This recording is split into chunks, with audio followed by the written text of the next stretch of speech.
नमस्कार, face beyond face में आपका हार्दिक स्वागत है। मैं हूं अतुल पाठक। मित्रों, जैसा कि हम इस कार्यक्रम में आपको मध्य प्रदेश की विशिष्ट हस्तियों से मुलाकात करवाते हैं, तो आज हमारे साथ मौजूद हैं ऐसी ही एक खास शख्सियत जो मध्य प्रदेश में अपने अलग तरह के कार्यों के लिए जाने जाते हैं। हमारे साथ मौजूद हैं मध्य प्रदेश पुलिस के एक प्रमुख अफसर, आईपीएस अफसर और भोपाल के कमिश्नर हरिनारायण चारी मिश्र। हरिनारायण चारी मिश्र 2003 के आईपीएस अधिकारी हैं। अपने विशिष्ट कार्यों के लिए, नवाचारों के लिए जाने जाते हैं। मिश्र जी, बहुत बहुत स्वागत है इस कार्यक्रम में आपका। बहुत बहुत धन्यवाद जी मिश्र जी, आपके व्यक्तित्व को लेकर जितनी भी बातें कही जाए वो कम है, क्योंकि आपने 2003 से अब तक 21 सालों में ऐसे अनेक कार्य किए जिनकी चर्चा आम है। और सबसे बड़ी बात यह है कि आपके विशिष्ट कार्यों के कारण ही आपको एक अवार्ड्स की श्रृंखला मिली, राष्ट्रपति पुरस्कार भी आपको मिला। और मैं देख रहा था आपका बायोडाटा, तो उसमें अनेक पुरस्कार हैं जो आपको अपने विशिष्ट कार्यों के लिए मिले। आपने कई नवाचार किए। पुलिस सेवा में आप आए थे, उससे पहले ऐसा भी मैंने कहीं पढ़ा कि आप रेलवे सेवा के अधिकारी थे। तो रेलवे से पुलिस में आना और पुलिस सेवा का चयन करना, सबसे पहले तो यहीं से शुरुआत करते हैं कि ये इंटरेस्ट कहाँ से आया? अचानक आए या आपकी खुद की मंशा थी? मैं पहले भारतीय रेल यातायात सेवा में था। अच्छा। और अगर हम इस पे बात करें तो भारतीय यातायात सेवा में जब आप रहते हैं तो उसमें जो कार्य प्रणाली है, कार्य पद्धति है, वो थोड़ा अलग तरीके की है। कार्य का जो स्वरूप है वो अलग है। जब यूपीएससी देते हैं तो उसमें आप जब सिविल सर्विस देते हैं तो निश्चित तौर पे आपकी उसमें प्राथमिकताएं होती हैं और उसमें आप प्रयासरत रहते हैं। उसमें आपका जो सूची होती है, जो मेधा सूची होती है, मेधा सूची में जो आपको स्थान मिलता है, उसके आधार पर आपको सर्विस आवंटित की जाती है। लेकिन यह सही है कि यह जो सूची मिलती है, आपका जो चयन होता है, आपको जो सोपान पे जिस पर आप खड़े होते हैं, यह हो सकता है कि आपको पता न हो। लेकिन मैं ये कहूंगा कि हो सकता है कि यह उस तरह से आकस्मिक हो या उस समय तक आपको पता ना हो कि आपको कौन सी सर्विस मिलने जा रही है। लेकिन मैं इतना जरूर कहूंगा कि उसके बाद की यात्रा बहुत ही एक रोचक रही, बहुत हृदयग्राही रही, बहुत हृदय को छूने वाली रही और बहुत अच्छा रहा। खासतौर पे जब मैं आया तो हमें पुलिसिंग के बारे में बहुत ज्यादा पता नहीं था, या हमने बाहर से देखा था। हमने टेबल के एक दूसरे सिरे से पुलिसिंग को देखा था, महसूस किया था, उसको जाना था। लेकिन जब आप अंदर से देखते हैं और फिर उसको महसूस करते हैं कि आप इसका कितना सकारात्मक उपयोग कर सकते हैं, फिर उसमें एक बड़ा ही पुलिसिंग के उस दौर में एक प्रेरणा हुई, एक इच्छा हुई कि लोगों को जोड़ा जाए। खासतौर पे पुलिसिंग हमेशा एक आम व्यक्ति के लिए लगातार एक सहृदय मित्र की तरह होनी चाहिए, एक विश्वास का स्तंभ होना चाहिए, ताकि व्यक्ति अगर किसी भी पीड़ा के समय हो तो उस समय उसको याद करें। हम जानते हैं कि जब व्यक्ति जिसमें बहुत ज्यादा भरोसा आप करते हैं, एक बहुत सुख के समय और दुख के समय उसको याद करते हैं। तो पुलिसिंग में खासतौर पे मेरी था कि इच्छा कि निश्चित तौर पे लोगों में भरोसा होना चाहिए कि अगर कोई मुसीबत में हो तो बेझिझक होकर के पुलिस के प्रति हाथ बढ़ाए। पुलिस उसकी एजेंसी भी है और साथ साथ एक सामाजिक रूप से भी पुलिस पर इतना भरोसा हो, तो लगातार लोगों को जोड़ने से उसमें ये फायदा रहा। और दूसरी तरफ अपराधियों के खिलाफ पुलिस इतनी सख्त हो कि अपराधी पुलिस के नाम से कांपे। इसमें तरह तरह की जो कार्रवाइयों की बात कहें, चाहे लगातार अतिक्रमणों के खिलाफ जो अभियान चलाए विभिन्न शहरों में, अपराधियों के खासतौर पर अतिक्रमण थे और बाकी जो अभियान चले, उसका एक बड़ा सकारात्मक असर रहा। अपराधों में काफी कमी आई, लोगों को बहुत राहत मिली। जो अनसुलझे अपराध थे उसमें लोगों को से कई ऐसी जानकारियां आपको मिल जाती हैं जो अभी तक पता नहीं होती हैं। लेकिन लोगों को भरोसा होता है कि खासतौर पर ये जानकारी अगर हम देते हैं तो उनकी पहचान गोपनीय रहेगी, उनको उनकी सुरक्षा पर कोई खतरा नहीं होगा, उनको उचित रूप से उनकी सूचना का सम्मान होगा। तो इसका हमें लगा कि काफी सकारात्मक असर रहा और बहुत सारी ऐसे इस पूरे करियर में मामले आए, ऐसी जानकारियां आई जिसके आधार पर पुराने ब्लाइंड चीजें, ब्लाइंड केसेज, ब्लाइंड मर्डर को, ब्लाइंड घटनाओं को पुलिस को खोलने में मदद कर सकेगा। जी, तो मैं आपको बता दूं कि हरिनारायण चारी मिश्र जी ने एसपी के रूप में बालाघाट में जो सेवाएं दी, वो सेवाएं अपने आप में चर्चा का विषय बनी, अनूठी रहीं, उपलब्धियों भरी रहीं। जिस तरह से नक्सलवाद एक बड़ी समस्या मध्य प्रदेश और छत्तीसगढ़ के लिए, और बालाघाट नक्सलवाद के लिए जाना जाता है। नक्सली गतिविधियां आज भी वहां पर नजर आती हैं। तो किस तरह का माहौल था जब आपने एसपी के रूप में वहां कार्यभार संभाला, और जब आप वहां से निकले तो किस तरह का परिवर्तन आपने कर दिखाया? नक्सलवाद निश्चित तौर पे एक बड़ी चुनौती है। खासतौर पे बालाघाट की बात करें तो वहां पर जो अवसर है उसमें युवा काफी संख्या में पुलिस के साथ जुड़े। उसमें कई बार नक्सल में लोगों को गुमराह करने की कोशिश की जाती है। कई बार उनके बहुत सारे अगर हम देखेंगे तो उनके जो एजेंडे जो मुद्दे होते भ्रामक जानकारियां देकर लोगों को या तो भय से या फिर भ्रम से मोड़ने की कोशिश की जाती है। तो पुलिस की कोशिश रहती है कि उस भ्रम के आवरण को तोड़ा जाए, लोगों को सही बातें बताई जाए, युवाओं को जोड़ा जाए।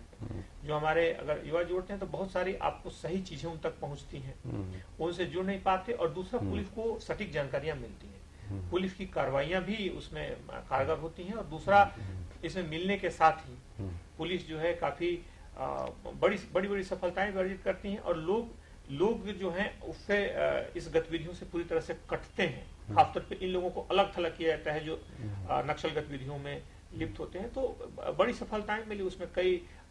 कई दर्जन लोग आकर के मुख्य धारा में जुड़े, उन्होंने आत्मसमर्पण किया, कुछ पुलिस की कड़ी कार्रवाइयां भी हुई। तो इसका एक बड़ा सकारात्मक असर रहा, और मुझे लगता है कि इसमें खासतौर पे वहाँ के युवाओं की काफी महत्वपूर्ण भूमिका रही। नहीं, आपने सही कहा। आप एक ऐसे अधिकारी हैं जो बहुत सहज और सरल हैं, जबकि परसेप्शन और लोगों की धारणा ऐसी है कि एक पुलिस अधिकारी को सख्त होना चाहिए, तेज तर्रार होना चाहिए। लेकिन आपके व्यक्तित्व में सबको सुनना, सबको समझना, हालांकि आप करते अपने मन की हैं, लेकिन जो व्यक्तित्व आपका दिखाई देता है वो आम पुलिस अधिकारी की धारणा से, छवि से थोड़ा सा मेल नहीं खाता, थोड़ा डिफरेंट नजर आता है। देखिए, पुलिसिंग के बारे में मेरा मानना है जी कि व्यक्ति को सिर्फ ऐसा नहीं कि हम आम व्यक्ति के प्रति अपने वाणी को कठोर कर लें, आम व्यक्ति के प्रति हम ज्यादा उग्र दिखें, ज्यादा आक्रामक दिखें, उससे पुलिसिंग हमारी आक्रामक लगेगी, इस बात का कहीं दूर दूर तक संबंध नहीं। हमारी जो गतिविधियां हैं, हमारी जो कार्यवाही है, हमारी जो बहुत सारे सूचनाओं पर जो तत्परता से कार्रवाई हो, वह आक्रामक होनी चाहिए। हमें अपराधियों के खिलाफ आक्रामक होना चाहिए, अपराधियों के खिलाफ हमें जीरो टॉलरेंस पर काम करना चाहिए।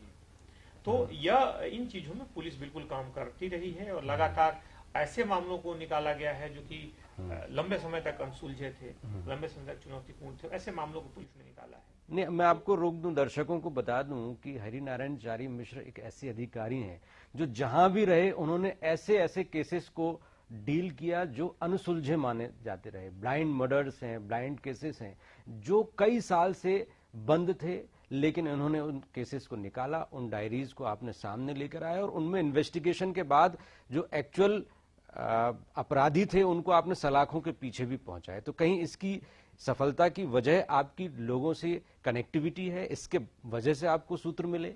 जब कोई भी अपराधी अपराध करके बच जाता है तो उसका मनोबल कई गुना बढ़ जाता है। फिर उस सीरीज में कई घटनाओं को करता है, क्योंकि उसको लगता है कि शायद वो इतनी चालाकी से गतिविधियों को कर रहा है कि कोई उस तक पहुंच नहीं सकता।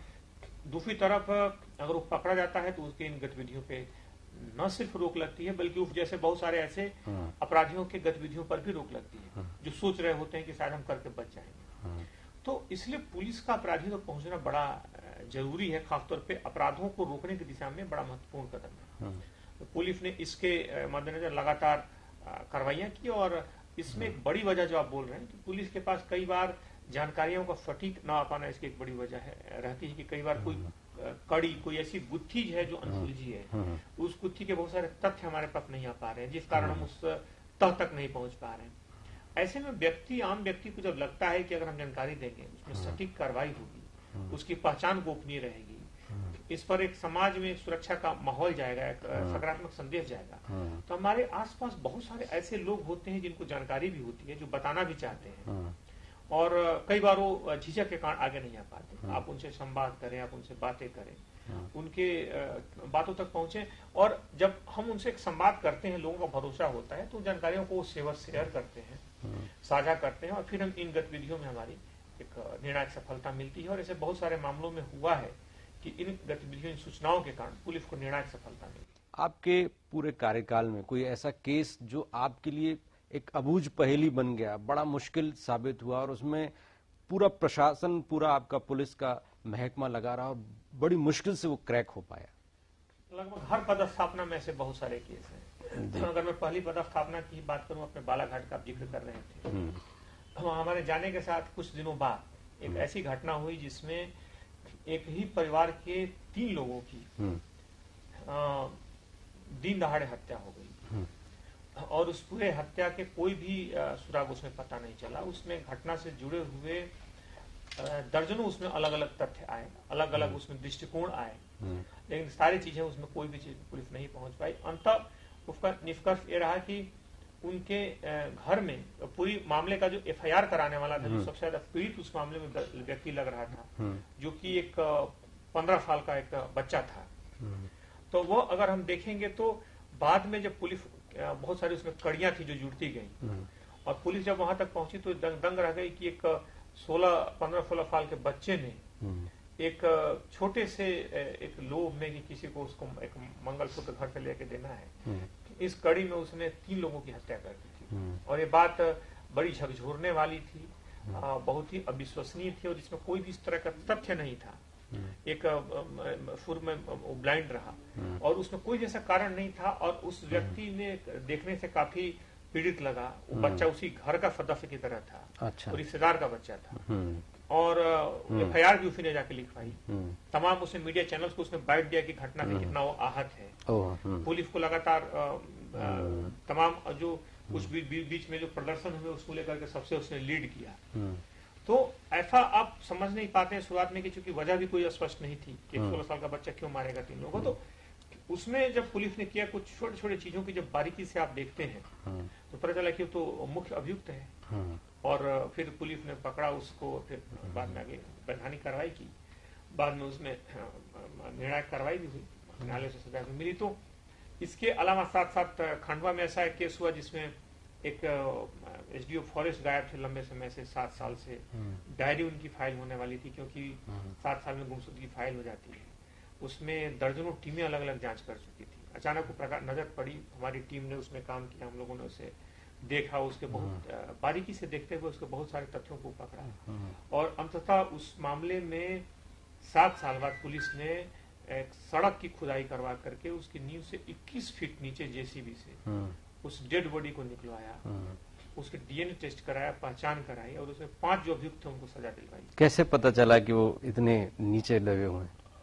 उसमें अभियुक्त को पकड़ा गया, चूंकि अभियुक्त से 13 बार पूछताछ हो चुकी थी तो बड़ा कॉन्फिडेंट था वो कि शायद अब कोई नया तथ्य नहीं निकलेगा। 7 सालों में अलग अलग एजेंसी ने जांच की थी, लेकिन उसमें कुछ ऐसी कड़ियां थी जिस पर शायद नजर नहीं गई होगी या कोई चीजें मिस हो रही थी उसमें। पुलिस ने उन चीजों को कनेक्ट किया और अंत उन कड़ियों को जोड़ने के बाद बड़ी उसमें महत्वपूर्ण सफलता थी और उसमें एक बड़ा मशहूर केस था वो।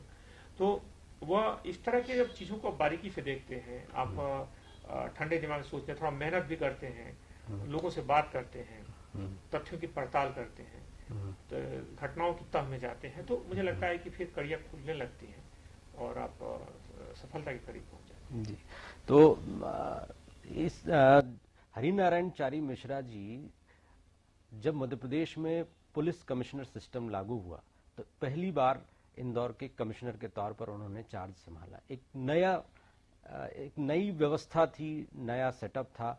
उस दौर में इंदौर के कमिश्नर के तौर पर और फिर मध्य प्रदेश में की राजधानी भोपाल के कमिश्नर के तौर पर आप लगातार 4-5 साल से कमिश्नर के तौर पर काम कर रहे हैं। ये पूरी प्रणाली आपने क्या महसूस किया, कितनी इफेक्टिव साबित हुई और दोनों शहरों में इस प्रणाली के आने के बाद किस तरह से क्राइम रेट्स में परिवर्तन आया, बढ़ा, घटा, किस तरह से इसको हम सक्सेस के पैमाने पर तौल सकते हैं? ये प्रणाली बड़ी प्रभावी है। खासतौर पे अगर ब्रिटिश काल में हम देखें, जब इस प्रणाली की शुरुआत हुई तो ब्रिटिशों ने सबसे पहले इस प्रणाली को उन जगहों पर लागू किया जहां पर खुद उनके कॉलोनियल उपनिवेश था, जहां पे वो खुद रहते थे। इसकी सुरक्षा व्यवस्था ज्यादा प्रभावी होने के कारण उन जगहों पे इन्होंने इसको लागू किया। सबसे पहले कलकत्ता में इसको लागू किया गया, जहाँ पे इवन उस समय जो नगर निगम का भी काम था पूरी तरह से पुलिस कमिश्नर के पास था और पूरी प्रणाली उसी तथ्य पर उन्हीं बिंदुओं पर आधारित थी। उसके बाद मुंबई, चेन्नई, जिन जगहों पे उनके ज्यादा तरह से उनका कंसंट्रेशन था, उन जगहों पर उन्होंने लागू किया। तो इसमें कारण यह है कि सबसे पुलिस की जिम्मेदारी बढ़ जाती है। तो इसके कारण पुलिस की प्रभावशीलता भी बढ़ जाती है और खासतौर पे अपराधियों को रोकने के लिए जो बहुत सारे प्रतिबंधात्मक कार्रवाइयां हैं उसको असली जामा पहुंचाने की जिम्मेदारी पुलिस के कंधों पे आती है। तो पुलिस को एक जिम्मेदारी ढंग से करती है और इसका असर भी हुआ है। परिणामों की जहां तक आप बात करते हैं, परिणाम अगर हम देखें तो अगर आप 22 और 2022 और 23 के आंकड़ों का जिक्र करें जो हम लोग जनवरी में इस समीक्षा कर रहे थे, तो लगभग 22 के मुकाबले 23 में हत्या के मामलों में 42% की कमी थी। लगभग हत्या के प्रयास में 46% के आसपास की कमी थी। तो यह जो था अकारण नहीं था। ये जो कमी थी इसके पीछे प्रतिबंधात्मक कार्रवाइयां, लगातार उस पर पुलिस का ध्यान, लगातार उस पर कार्रवाई थी। इसके कारण बड़ा एक उस पर सकारात्मक असर रहा। खासतौर पे अपराधों में उसमें बड़ी कमी आई है। अगर कोई प्राथमिक कार्रवाई तत्काल हो जाती है तो कई बार घटनाएं जो होने वाली होती हैं, जो अंदर आकार ले रही होती हैं, वो पहले ही रुक जाती हैं। तो इस तरह से अगर हम देखें तो पुलिस की प्रभावशीलता में, उसकी गतिशीलता में, तत्परता में लगातार वृद्धि हुई है। और खासतौर पर इसमें फीडबैक सिस्टम रखा गया है। जैसे कॉर्पोरेट सेक्टर में जब हम काम करते हैं तो सारे स्टेक होल्डर से उसमें पूछा जाता है और उनकी संतुष्टि, उनकी अपेक्षाओं के बारे में भी राय ली जाती है ताकि अपनी प्रणाली को हम बेहतर कर सकें।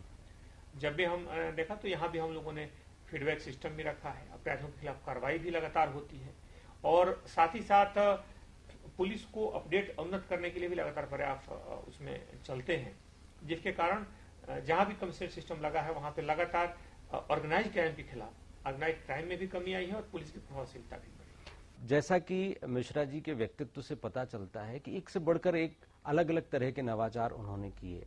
आप जानते हैं कि यूपी के बुलडोजर का कितना प्रभाव पूरे देश में देखने को मिला। मध्य प्रदेश में भी बुलडोजर संस्कृति आगे बढ़ी और अपराधियों में खौफ पैदा किया। लेकिन शायद ही लोगों को पता हो कि ये जो बुलडोजर का सिस्टम है, अपराधियों के घरों पर बुलडोजर चलाना और कैसे उनका मॉरल डाउन करना, इसकी शुरुआत हरिनारायण चारी जी ने इंदौर में अपने कमिश्नर कार्यकाल के दौरान 2017 में की।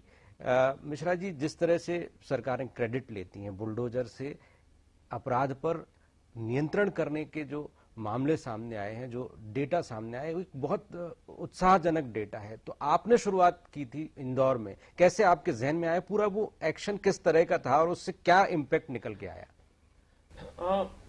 इसमें महत्वपूर्ण पहलू है पुलिसिंग के अगर लिहाज से हम देखें जी, तो अपराधियों को मनोबल को तोड़ने के लिए, जैसा मैंने कहा कि पुलिस को अपराधियों के खिलाफ वज्र से ज्यादा कठोर होना चाहिए और लगातार पुलिस कार्रवाई भी करती है, लेकिन उन कार्रवाइयों का असर ज्यादा हुआ अपराधियों पर। उसमें देखा गया कि बहुत सारे अपराधी हैं जिसमें अपराधियों ने बहुत सारा अतिक्रमण भी कर रखा है।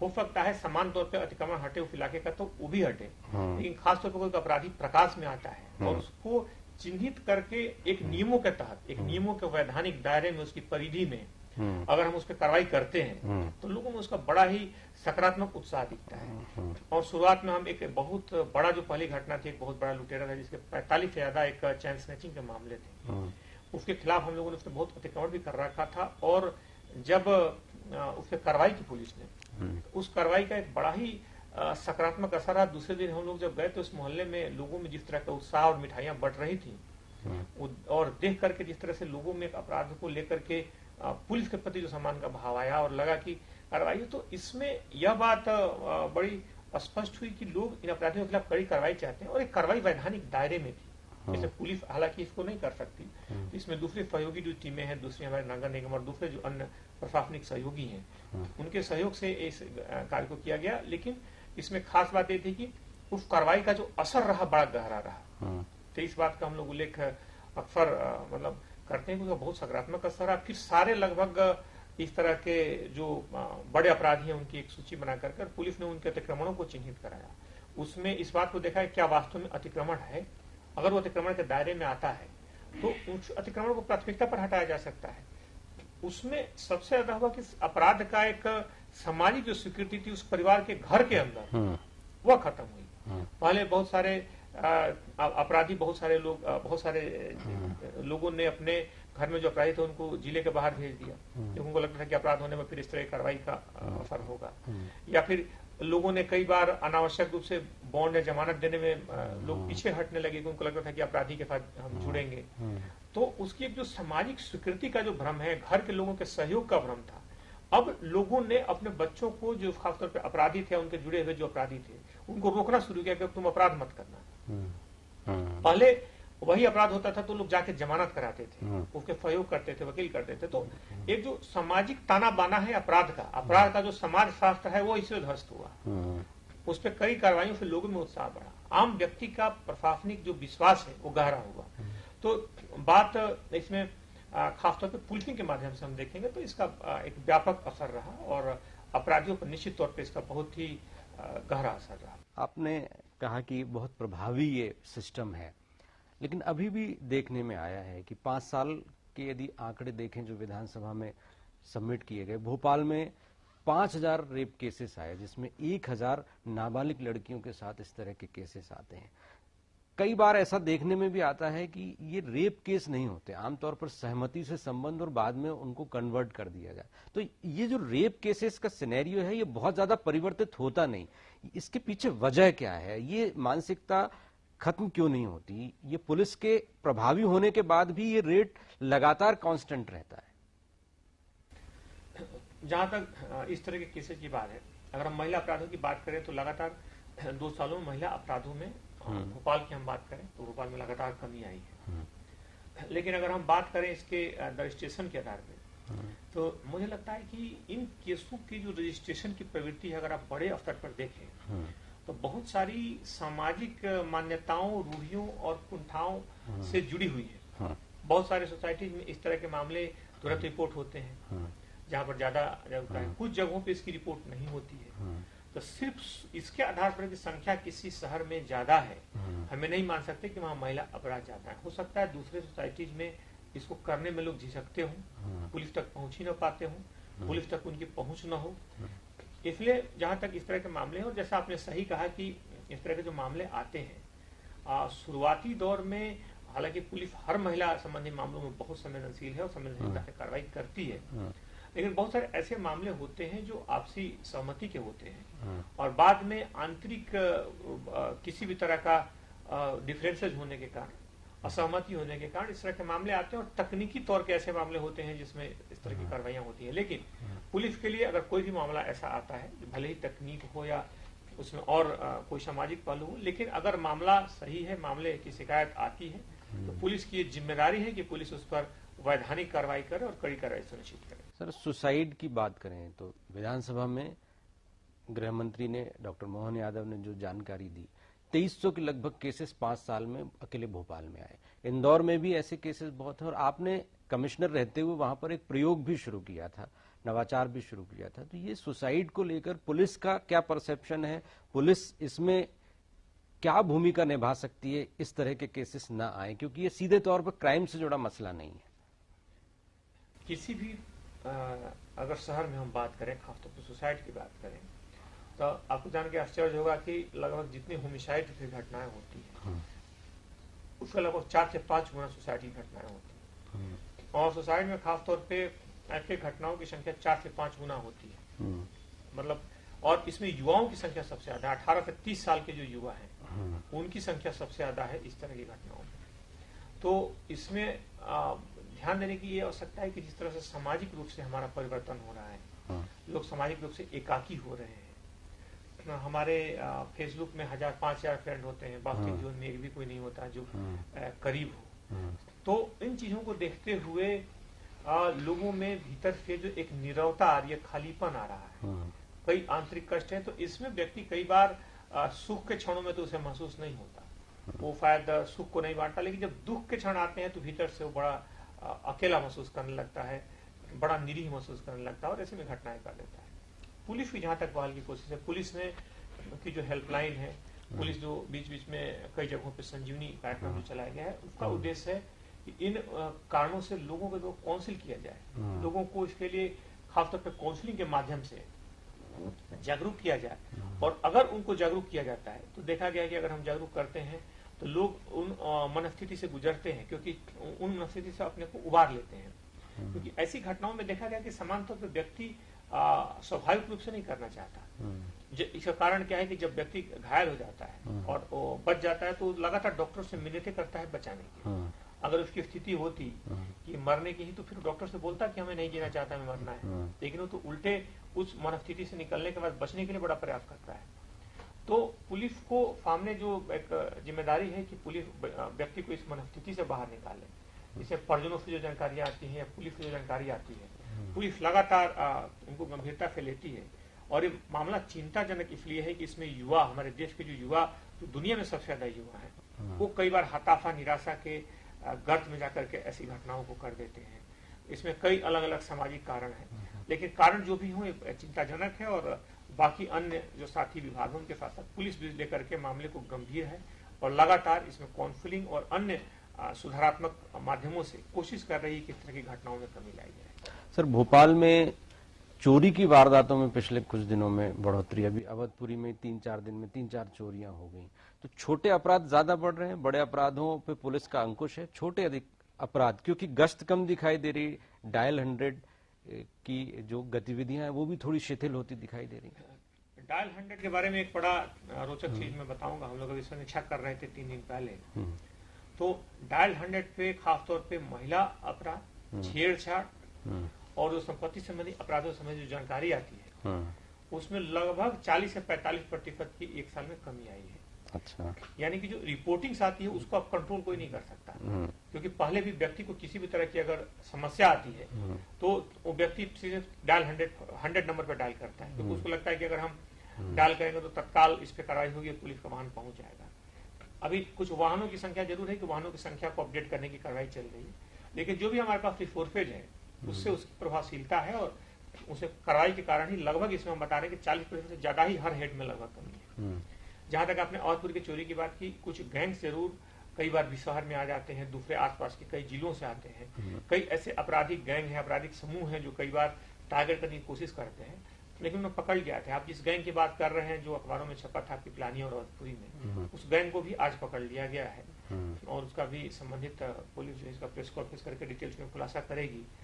लेकिन पुलिस इस तरह के मामलों को लेकर के गंभीर है। पुलिस ने एक बड़ा जन अभियान भी चलाया है, जो खासतौर पर शहर के जो बाहरी इलाके हैं, कि लोग अपने घरों में कैमरे लगाने के साथ साथ सीसीटीवी तो लगाए ही, एक कैमरा घर के बाहर की तरफ रोड को फेसिंग करते हुए लगाए, ताकि कोई वारदात हो तो पुलिस को उन तक पहुंचने में आसानी हो सके। जी सर, कुछ 2-3 सवाल और, क्योंकि समय की सीमा है, आपके पास भी समय की कमी है। टेक्नोलॉजी एक बड़ी चुनौती है और टेक्नोलॉजी के माध्यम से न सिर्फ पुलिस प्रभावी बन रही है बल्कि अपराधी भी और ज्यादा असिस्ट होते जा रहे हैं और वो लगातार चैलेंजेस पब्लिक को भी क्रिएट करते हैं और पब्लिक उनके जाल में फंस जाती है। तो साइबर क्राइम है, ऑनलाइन ठगी है, ये सब चीजें कैसे कंट्रोल में आएंगी? पब्लिक के लिए क्या कहना चाहेंगे और पुलिस क्या कर रही है इसमें? साइबर क्राइम एक ऐसा मुद्दा है जिसमें अगर हम देखें तो जागरूकता के माध्यम से 75% कमी लाई जा सकती है। इसीलिए जब हम लोग पुलिस स्टेशन जाते हैं, जब स्कूल्स में, कॉलेजेस में, तो हम लोग अक्सर इसकी बात करते हैं, खासतौर पे वहाँ युवाओं से और लोगों से, क्योंकि साइबर क्राइम का जो उसका खासतौर पे जो कलेवर है, उसका जो आकार है बहुत बड़ा है। बड़े लेवल पे काफी इसमें घटनाओं में वृद्धि हुई है। और आपको जान के आश्चर्य होगा कि एक जगहों पे पुलिस ने जब रेड किया और वहाँ के अपराधियों को पकड़ के लाई, उनसे पूछताछ की, तो उन्होंने बताया कि हमारे जैसे साइबर क्राइम हैकर और इस तरह के ठगी करने वाले, कॉल स्पूफिंग करने वाले, लोगों से पैसा हटने वाले, ऐसी संख्या 20,000 से ज्यादा है उस जिले में। आप सोचें कि 20 से 25,000 अगर अपराधी एक तरीके के अगर खास मॉडस ऑपरेंडी पे काम कर रहे हैं तो पुलिस के लिए कितना बड़ा चैलेंज है। इसलिए शायद हमें से कोई भी ऐसा नहीं होगा जिसको कभी न कभी ऐसा कॉल ना आया हो। तो इसकी संख्या बहुत ज्यादा, हम गंभीरता से रहें, जागरूक रहें। पुलिस जागरूकता अभियान भी चलाती है। आजकल 1-2 केसेस जो भी कई रिपोर्ट्स हुई लोगों के द्वारा, कुछ कॉल आना किसी विदेशी नंबर से या कॉल स्पूफिंग से, उसमें बताना कि कोई व्यक्ति जो है खासतौर पे उसको पकड़ लिया गया, उनके बच्चे ने अपराध कर लिया, पुलिस अधिकारी बन के फोन करना कि कोई बच्चा उनके अपराध में फंस गया है या कोई बेटी कहीं फंस गई है और पीछे से कोई बैकग्राउंड में आवाज आती है और लोगों को डिजिटल अरेस्ट करके कई बार पैसा लेने की कोशिश की गई है। ऐसे मामलों में पुलिस ने काम किया भी। एक आरोपी को पुलिस ने 2 दिन पहले पकड़ा भी है, क्राइम ब्रांच ने। तो इस तरह का गैंग बहुत बड़ा है और हमें सावधान रहना चाहिए इस तरह के अपराधों के नेचर को लेकर के। और पुलिस इसके लिए लगातार प्रयास कर रही है और बहुत अपराध है, कुछ अपराध इसमें साइबर क्राइम में है जो अभी भी इन्वेस्टिगेशन का हिस्सा है, लेकिन कई बड़े बड़े मामलों में बड़े बड़े गैंग्स को पुलिस ने पकड़ा है। एक दिन एक व्यक्ति आए थे जो कि एक रिटायर्ड आर्मी से रिटायर्ड अधिकारी थे। आने के साथ ही उन्होंने बताया कि उनका 45 लाख रुपए लगभग एक ठग गिरोह ने उनकी इलाज कराने के नाम पर ले लिया, और काफी उसको लेकर के आहत थी क्योंकि उनके भविष्य की पूरी लगभग पूंजी वही थी।